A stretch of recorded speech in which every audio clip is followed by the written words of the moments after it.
दो भाई मोहन और सोहन। एक समय की बात है।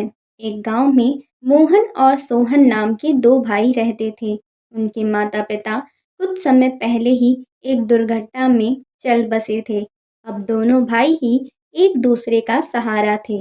मोहन सोहन से बड़ा था, इसीलिए मोहन अपने भाई की हर जरूरत पूरी करना अपनी जिम्मेदारी मानता था।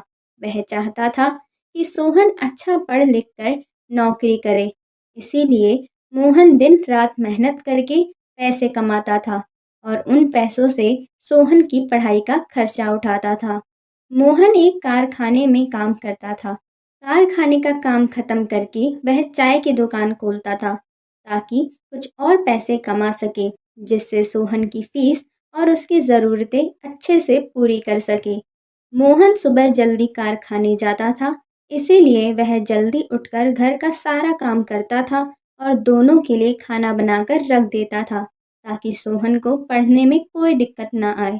इस तरह दिन बीतते गए और सोहन की स्कूल की पढ़ाई पूरी हुई। अब उसने मोहन के सामने कॉलेज जाने की इच्छा जताई।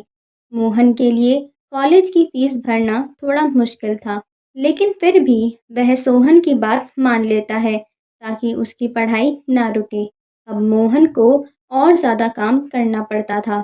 मोहन रात को 12 बजे तक कारखाने और चाय की दुकान वाला काम खत्म करके घर आता था और सुबह जल्दी 5 बजे निकल जाता था। इसी तरह समय गुजरा और सोहन ने अपनी कॉलेज की पढ़ाई जारी रखी।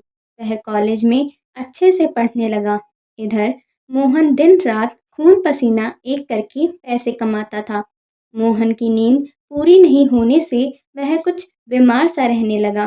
फिर भी वह हर हाल में काम करता रहा।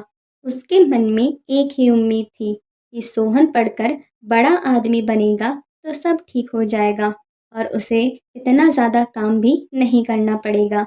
इस तरह से 3 साल बीत गए। आज सोहन के कॉलेज की पढ़ाई पूरी हुई और आज उसके कॉलेज का परिणाम आने वाला था। मोहन बहुत खुश था कि सोहन बहुत अच्छे अंकों से पास होगा। मोहन उस शाम को मिठाई लेकर जल्दी घर पहुंच गया और घर जाकर सोहन का इंतज़ार करने लगा। उसने सोचा कि आज सोहन के आते ही वह उसे मिठाई खिलाएगा। मोहन अपने भाई का इंतज़ार करने बैठ जाता है। काफ़ी समय बीत जाने पर भी सोहन का कुछ पता नहीं था। मोहन बार बार दरवाजे पर जाकर देखता रहा। इस तरह रात के 11 बज चुके थे। अब मोहन का भय बढ़ने लगा, लेकिन फिर भी उसने खुद को संभाला और कहा कि कैसा लड़का है, परिणाम अच्छा आया होगा, इसीलिए दोस्तों के साथ पार्टी करने चला गया होगा और अपने भाई को ही भूल गया। वह मन को बहलाने लगा। अब तो काफ़ी समय हो गया। मोहन को लगा उसके भाई को कहीं कुछ हो तो नहीं गया। वह डर गया। कुछ देर बाद कोई दरवाजे पर आया। अब मोहन ने राहत की सांस ली और कहा, चलो ये लड़का आ गया। उसने दरवाज़ा खोला और देखा कि कुछ पुलिस वाले आए हैं। मोहन डर के मारे कांपने लगा और पूछा कि आप लोग क्यों आए हो? मेरा भाई कहाँ है? वो ठीक तो है ना?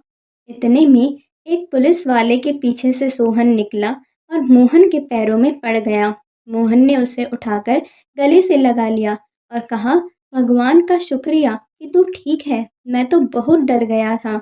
इतने में एक पुलिस वाला कहता है कि मोहन जी, आप बहुत भाग्यशाली हैं, आपके पास सोहन जैसा भाई है। सोहन ने आज वो कर दिखाया जो हर कोई नहीं कर पाता। इसने अपनी कॉलेज की पढ़ाई के साथ पुलिस की भर्ती की तैयारी भी की थी। आज उसके परिणाम भी आए हैं। सोहन ने दोनों परीक्षाओं में बहुत अच्छे अंक प्राप्त किए हैं। कुछ दिनों बाद इसकी ट्रेनिंग शुरू होगी और फिर नौकरी पक्की हो जाएगी। ये सुनकर सोहन ने कहा कि भाग्यशाली तो मैं हूँ जिसने ऐसा भाई पाया है।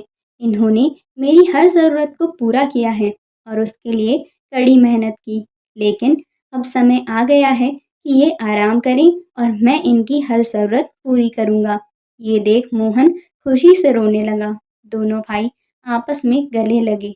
पुलिस वालों ने उन्हें बधाई दी और सबने मिठाई खाई। सीख, परिस्थिति कैसी भी हो, लेकिन कभी मेहनत करना मत छोड़ो। एक दिन आपको सफलता ज़रूर मिलेगी। धन्यवाद।